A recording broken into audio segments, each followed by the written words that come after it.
নমস্কার, গুরুকুল ইনফো চ্যানেলে জানাই আপনাদের স্বাগত। আজকে এই ভিডিওতে আপনাদের সামনে তুলে ধরবো যে 2025 শিক্ষাবর্ষ অর্থাৎ 2024 শিক্ষাবর্ষ থেকে 2025 শিক্ষাবর্ষে যে প্রমোশন, স্টুডেন্টদের যে প্রমোশন, সেই প্রমোশন আপনারা কিভাবে করবেন, এটি কবে থেকে করতে পারবেন, সম্পূর্ণ এনাবেল হয়েছে কি হয়নি, পুরো বাংলা শিক্ষা পোর্টালে কিভাবে দেওয়া হয়েছে, সম্পূর্ণ তথ্য আপনাদের সামনে এই ভিডিওর মাধ্যমে তুলে ধরার চেষ্টা করব। ভিডিওটি শুরু করার আগে চ্যানেলে যারা নতুন তাদের বিশেষ অনুরোধ, চ্যানেলটি সাবস্ক্রাইব করে পাশে থাকুন, পাশে থাকা বেল বাটনটি অবশ্যই প্রেস করে দেন যাতে আমার দেওয়া ভিডিওগুলো সবার আগে আপনার কাছে পৌঁছায়। যারা ইতিপূর্বে এই চ্যানেলের সাথে জড়িত তাদের বিশেষ অনুরোধ রইল ভিডিওগুলো বেশি পরিমাণে শেয়ার করা। দেখুন, আমরা একদম বাংলা শিক্ষা পোর্টালের ওয়েবসাইটে আছি, আমরা একদম লগ ইন পেজে চলে যাব। যেহেতু আমার লগ ইন করা আছে তাই আমার স্কুলটা একদম এইভাবে চলে এসেছে।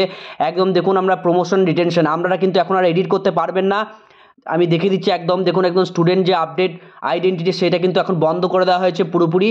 কি বলা হয়েছে, please complete the promotion and detention for the academic session 24-25, অর্থাৎ 24-25-এর যে প্রমোশন সেই প্রমোশনটি এনেবল করে দেওয়া হয়েছে। আমাদের কিন্তু প্রমোশন করতে হবে। দেখুন, একদম স্টুডেন্ট প্রমোশন অ্যান্ড যে ট্রান্সফার অপশন, সেই ট্রান্সফার অপশনে চলে যাবেন।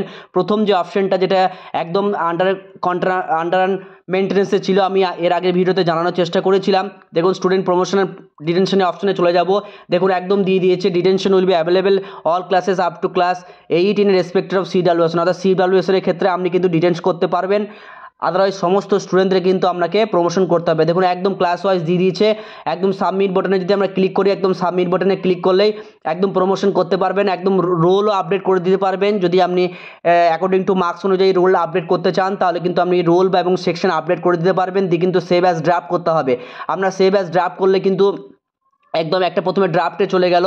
এরপরে কিন্তু আপনাকে আবার ব্যাকে আসতে হবে। ব্যাকে এসে কিন্তু প্রত্যেকটা ক্লাস কিন্তু save as update, save as আপনার ড্রাফট করে কিন্তু সবগুলো করে নেওয়ার পর কিন্তু ফাইনালাইজ করতে হবে। প্রত্যেকটা অ্যাকশন বাটনে এসে এইভাবে কিন্তু প্রত্যেকটা স্টুডেন্টকে আমরা কিন্তু ফাইনালাইজ করতে হবে। যাই হোক, ভিডিওতে এইটুকু তথ্য আপনাদের সামনে শেয়ার করার চেষ্টা করলাম।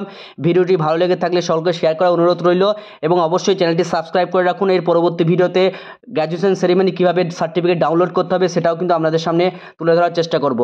ধন্যবাদ, ভালো থাকুন, সুস্থ থাকুন।